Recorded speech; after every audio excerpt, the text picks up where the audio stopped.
I opened her laptop to order pizza. It was supposed to be that simple. One click, one meal, one lazy night where silence wasn't heavy and our marriage still looked like a shape we recognized. But the screen was already on, and the folder was already open. It was titled Forever. Inside, dozens of pictures. A wedding venue by the coast. Her in a white dress I'd never seen. Smiling at a man I'd never met. Kissing him like I'd never existed. I didn't blink, didn't scream, didn't even breathe differently. I just stared, then calmly closed the screen, and wondered how far forever really went. She was humming in the kitchen when I walked in, the same tune she used to hum when we first moved in, back when everything still felt real. I watched her for a moment. How naturally she played the part, how effortlessly she poured the wine, cut the bread, kissed my cheek. I asked her if she wanted pizza tonight. She said yes. We sat, ate, talked about nothing. I watched her smile, memorized it, because it wasn't mine anymore. That night I lay awake beside her, her breathing steady, peaceful, dreaming of him maybe. I stared at the ceiling and thought about forever. It wasn't just a betrayal, it was a complete erasure.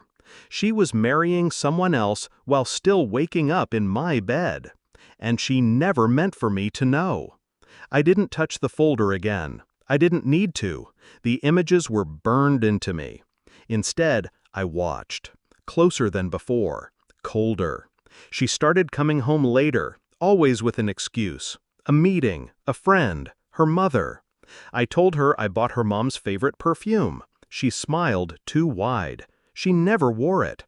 One night she left her phone on the couch. I didn't open it. I just memorized the number that sent her a heart at 1:13 a.m. I searched him. Divorced, corporate lawyer, vanilla face with a fake jawline. His firm posted their engagement pictures on LinkedIn, framed as a blended family story. Her face tagged beneath a new last name. No mention of me, no mention of the man she still came home to every night. I didn't rage, didn't spiral. I planned. The wedding was small, classy, coastal. I wore the tie she once gave me for our anniversary. Arrived early, uninvited, smiling. I brought a gift, wrapped in a soft white ribbon. Inside, her mother's perfume, and a letter, not addressed to her, to him. I watched from the back as she walked the aisle. Same walk she once made down our hallway in socks and a smile. Same eyes. Different man. She looked peaceful. Maybe she thought she'd escaped clean. Maybe she thought ghosts couldn't attend weddings. 10 minutes before the vows, I handed the gift to the wedding planner, asked her to place it on the groom's chair. She nodded. I left before they said I do, before the ribbon was untied, before the world she built on silence began to rot. Inside the box was more than perfume. It was a printed copy of the marriage license, ours, still active, never annulled, never filed for dissolution, signed, stamped, legal. She hadn't divorced me, not officially. Her forever was still anchored to mine. And her second marriage? Illegal. A lie. A beautiful, documented felony.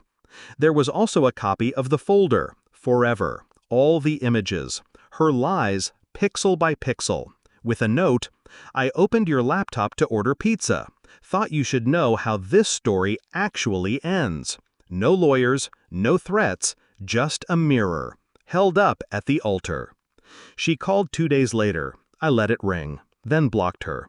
I wasn't angry anymore, just empty, clean. Her mother reached out, left a voicemail thanking me for the perfume, said it brought back memories. Funny. That's all she'll have now. Because when you build a second life without tearing down the first, it collapses. And this time, I won't be the one buried underneath. She married him for a future, but I reminded her of her past. And that's something she'll never outrun, not even in white.